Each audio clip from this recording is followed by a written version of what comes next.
People often ask when my dogs will become normal, when they'll stop being afraid, when they'll act like regular dogs. I stopped waiting for that about 5 years ago. And you know what? We're all genuinely happy now. I have 3 rescue dogs.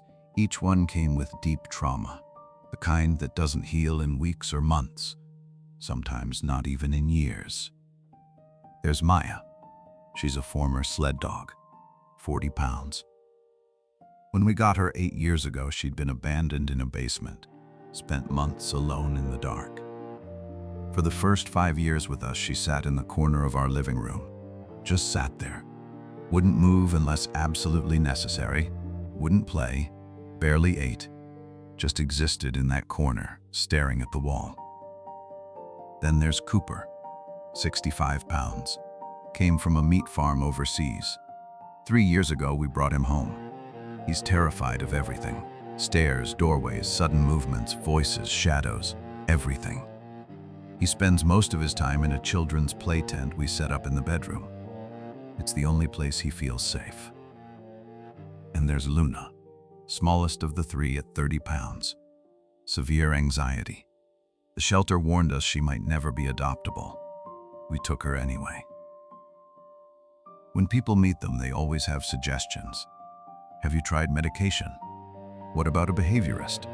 Maybe they need more exercise, or different food, or CBD oil, or thunder shirts, or anxiety wraps. We've tried everything. Medication made Cooper worse, turned him into a zombie without reducing the fear. We spent thousands on behaviorists. Some helped a little.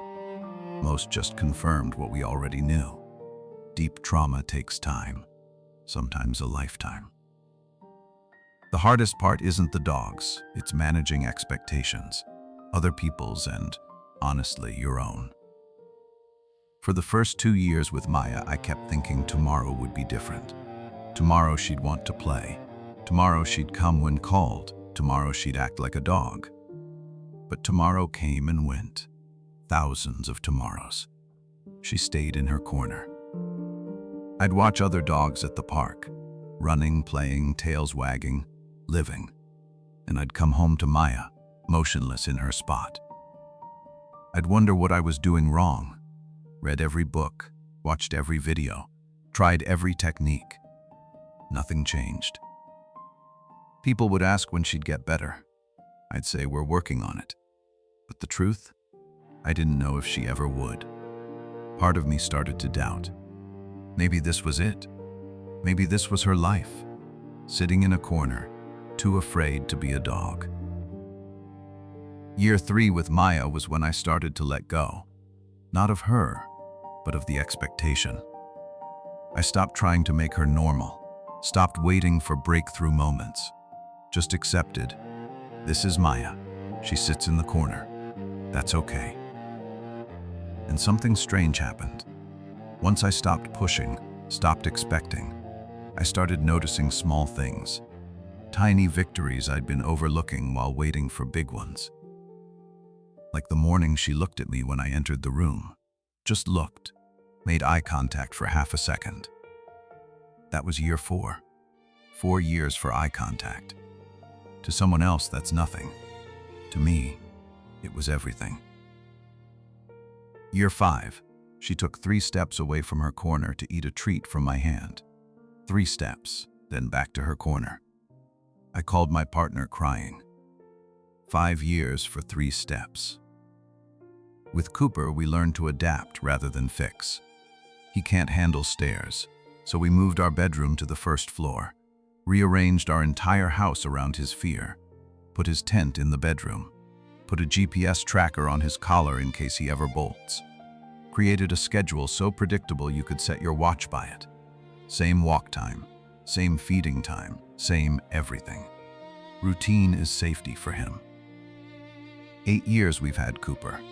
He's never been on a walk outside our yard. Too terrifying. The vet comes to the house. We built our life around his limitations. And people judge that. They say it's not fair to him, that we're enabling his fear. That a real dog should be able to walk outside, meet other dogs, go to the park. But here's what they don't see. They don't see the way Cooper's tail wags now when we come home. Small wag, barely there, but it exists. Year 1, no tail wag. Year 2, still nothing. Year 3, tiny movement. That tail wag took 3 years. 3 years of patience.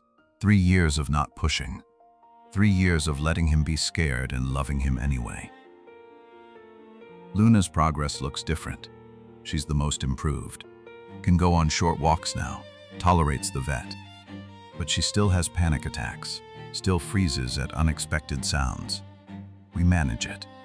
Medication helps her a little. Routine helps more. Last week, something happened with Maya. After 5 years in her corner, after I'd fully accepted that was her life, she got up, walked across the room, met me at the door when I came home, just stood there, looking at me. I froze, didn't want to scare her back to the corner. She stood there for maybe 10 seconds, then walked back, sat down in her spot, like nothing happened. 10 seconds. 5 years of waiting, and I got 10 seconds. And it was perfect. My partner asked if I thought she'd do it again. I said probably not. Might be another 5 years. Might never happen again. And that's okay. Those 10 seconds exist. That moment exists. That's enough. People don't understand what success looks like with traumatized animals. They picture transformation. Dog overcomes fear, becomes normal, happy ending. That's not how this works. Not with deep trauma. Success is Maya making eye contact. Success is Cooper's tiny tail wag. Success is Luna making it through one day without a panic attack. Success is measured in moments so small they're invisible to everyone else. I stopped waiting for my dogs to become normal 5 years ago. And once I stopped waiting, stopped expecting, stopped trying to fix them, I could finally see them. Really see them. Not as broken dogs that needed fixing, just as my dogs. Who they are, who they'll always be. Maya will probably always prefer her corner. Cooper will probably never take a walk outside. Luna will probably always be anxious. And I love them exactly as they are. Not despite their trauma. Not while waiting for them to heal. Just as they are. Right now. This moment. That's the shift. From when they get better to, they're perfect now. If you have a traumatized animal, stop waiting for them to become normal. They might not. Either way, they're worthy of love right now. Not future love when they're fixed. Love now. Today. Small victories aren't consolation prizes. They're the actual victory. The whole point. Maya meeting me at the door, that's everything.